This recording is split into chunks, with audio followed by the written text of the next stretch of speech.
kasih karunia dan damai sejahtera dari Allah Bapa kita dan dari anaknya Tuhan Yesus Kristus menyertai kamu sekalian. Amin. Shalom, saudara-saudari sahabatku yang dikasihi Tuhan Allah. Firman Tuhan yang menyapa kita hari ini, hari Kamis tanggal 13 November 2025, tertulis di dalam kitab Ulangan pasal 4 ayat 13. Mari sahabatku, kita simak dan renungkan firman Tuhan yang menjadi kekuatan dan inspirasi untuk menjalani hari ini. Demikian. Dan ia memberitahukan kepadamu perjanjian yang diperintahkannya kepadamu untuk dilakukan, yakni ke-10 firman, dan ia menuliskannya pada 2 loh batu. Dungi diberitahuan ibana matuhamu dan binahenna naun tinonahonna tuhamu ula honomuna ima hata nasapului laos disurat todoi tu 2 lei batu. Demikian firman Tuhan.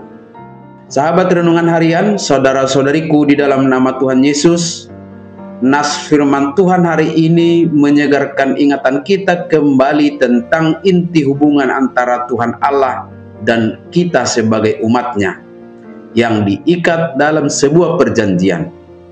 Perjanjian ini adalah sebuah kontrak hidup iman, yaitu perjanjian yang membutuhkan respons dari umatnya.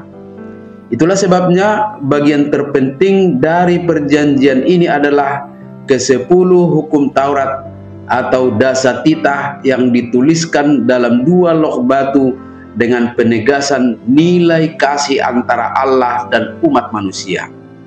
Saat ini sahabatku semua, sebagai umat Allah, kita pun diingatkan bahwa perintah-perintah itu dirancang bukan untuk membatasi kebahagiaan kita, tetapi untuk melindungi dan membentuk kita agar hidup dalam kebenaran, keadilan, dan kasih, baik kepada Tuhan Allah maupun kepada sesama manusia.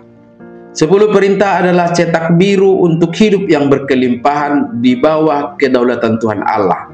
Dan secara sederhana, hidup dalam kelimpahan itu juga sudah dituangkan dalam kitab Yosua pasal 1 ayat 8. Janganlah engkau lupa memperkatakan kitab Taurat ini, tetapi renungkanlah itu siang dan malam, supaya engkau bertindak hati-hati sesuai dengan segala yang tertulis di dalamnya. Sebab dengan demikian perjalananmu akan berhasil dan engkau akan beruntung. Sahabatku, fakta bahwa Allah menuliskan perintahnya pada 2 loh batu itu menunjukkan 2 hal penting. Yang pertama, bahwa penulisan langsung oleh tangan Allah itu menunjukkan otoritas ilahi yang mutlak dan memastikan tidak ada keraguan tentang apa yang diperintahkannya. Dan yang kedua, loh batu itu melambangkan sesuatu yang kokoh dan kuat, yang menggambarkan bahwa standar moral dan kehendak Allah tidak berubah sepanjang masa sebagaimana dituangkan dalam ke-10 Taurat itu. Tidak tergerus oleh seiring berjalannya waktu atau perubahan budaya pun. 10 hukum Taurat itu relevan dulu, kini, dan selamanya. Maka sampai hari ini dan sampai akhir zaman, perintah itu tetap berlaku. Oleh sebab itu sahabatku semua, mari kita berpegang kepada perintah-perintah itu sebagai hadiah yang membimbing kita menuju kehidupan yang benar, bukan sebagai beban yang membatasi.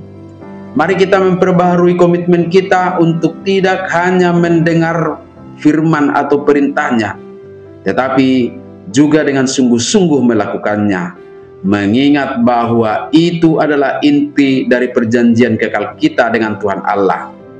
Dan saat ini perjanjian itu sudah diukir di dalam hati kita oleh Roh Kudus, sebagaimana dituliskan oleh Rasul Paulus dalam 2 Korintus 3 ayat 3. Maka hidup kita seharusnya menjadi cerminan dari kasih dan kebenaran Allah setiap hari, bukan karena kita takut dihukum, tetapi karena kita mengasihi Tuhan Allah yang lebih dahulu mengasihi kita di dalam pengorbanan Yesus Kristus Tuhan kita. Amin.